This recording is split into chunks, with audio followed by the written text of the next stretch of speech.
Looking to increase that putting percentage? I've got 3 tips to increase your accuracy on the putting green. Stick around.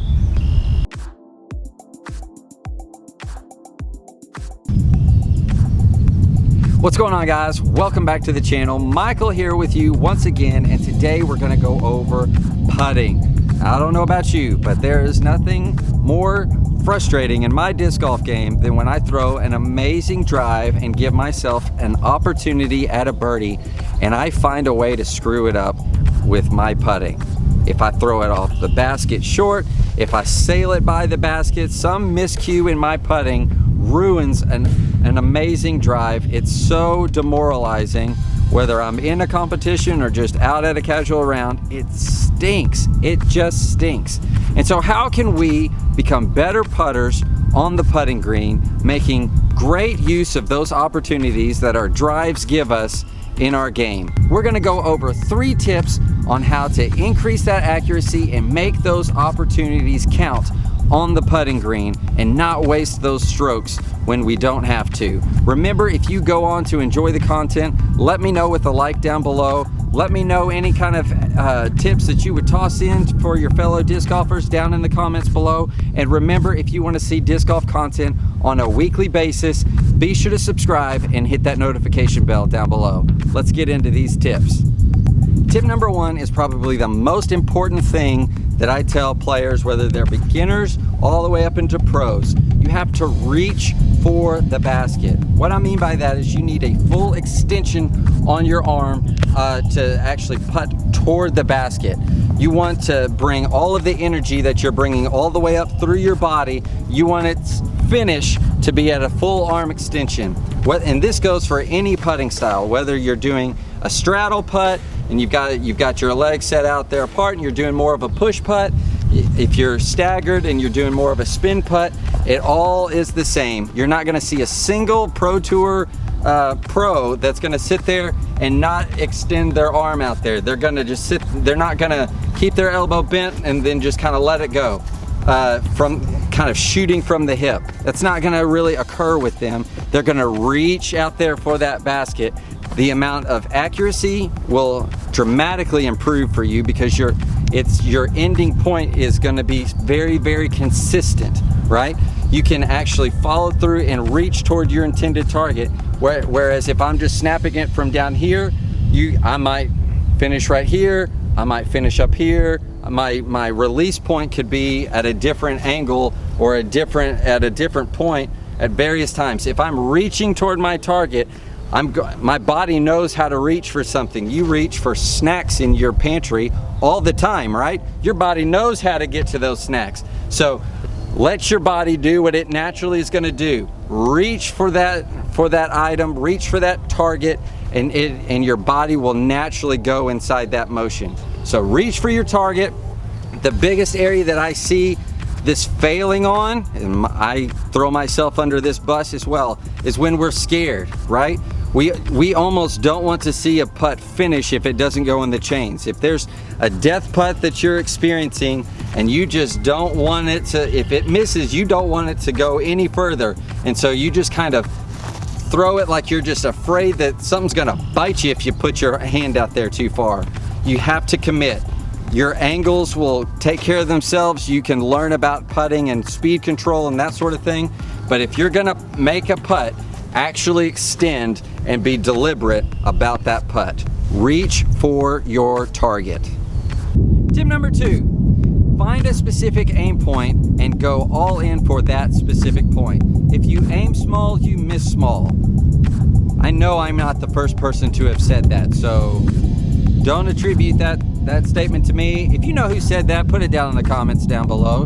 I have no idea who said that, but that is definitely not mine. But aim small, miss small. If you're aiming at a specific point on the basket, like a chain link or a specific part on the pole of the basket, if you miss that line by just a little bit, you're in the next set of chains over, right? If you're just blankly staring at the basket and you're like, okay, here you go, basket. If you're a little off of the basket, you're just airballing a putt. So aim small, miss small. Find that specific point and go straight for that point.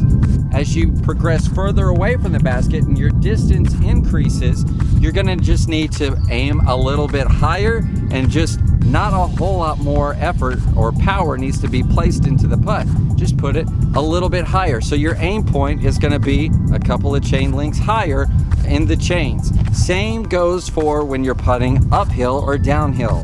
When you're putting uphill, you're putting against gravity. The Earth's got gravity because of science.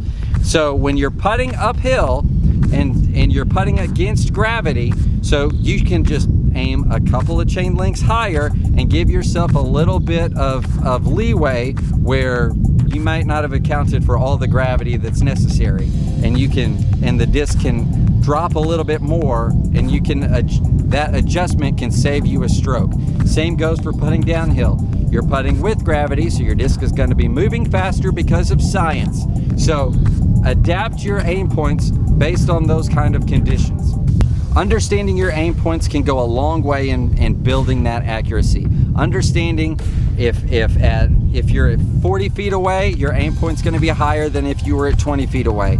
Understanding your game down to that level and understanding your aim points will drastically improve your accuracy and your comfort level on the putting green. So understand your aim points, your accuracy will improve. Tip number 3, understanding your disc's angle of release and how it's affected by variables such as wind and elevation. There's so many different types of putting styles. It is genuinely fun to see all of the creativity out there for all the putting styles. I mean, you've got straddle putts, stagger putts, push putts, spin putts, everything in between.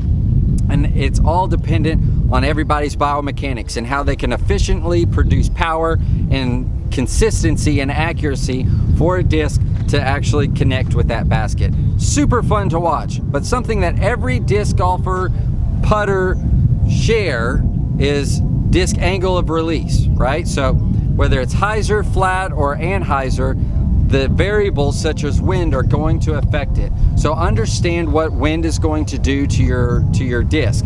On hyzer putts, left and right wind is going to be a factor. You have to factor that in when you're releasing your putt. Tailwinds typically drop your putts out. Headwinds typically lift your putt. If your nose is up a little bit on your putt, they're typically going to lift. Understanding that as you address your lie and address the basket before you're putting makes a huge difference. Your angles are going to affect how the disc flies through the air. When you're on a hyzer angle, the disc will not spend as much time in the air. It's actively trying to get to the ground, and less glide will be available to the disc. If it's flat or anhyzer, the disc will go further but have potentially less accuracy in comparison to a hyzer putt, right? Because you know where the hyzer putt's going. For a right-handed player, it's trying to go left and down. So for discs that are coming out anhyzered or flat, they're going to glide further. So this is really good for when you're outside of the circle and you're needing that disc to carry a good distance. When you're hyzer putting, if you're landing it low, that's because mainly you're not allowing the disc to do the work for you. So understand those angles, play with those angles, get creative with those angles, and find the things that are going to increase your accuracy and your knowledge about the situation and the variables at the putting green. So be able to address your lie, know what kind of angle you need to release in order to combat the conditions of wind and elevation on your next putt. Well, there you go. Those are my 3 tips to immediately increase your accuracy on the putting green. I hope that these are going to allow you to gain strokes on your buddies, whether you're competing out there at a tournament or if you're just enjoying a simple round of disc golf with some friends. I hope that it helps you enjoy it and elevate your game. Remember, if you find these tips helpful, let me know with a like down below. If you want to add to what I'm saying, be sure to put some information down in the comments. And if you want to see disc golf content on a weekly basis, be sure to subscribe, hit that notification bell down below, and I will see you next time. See ya.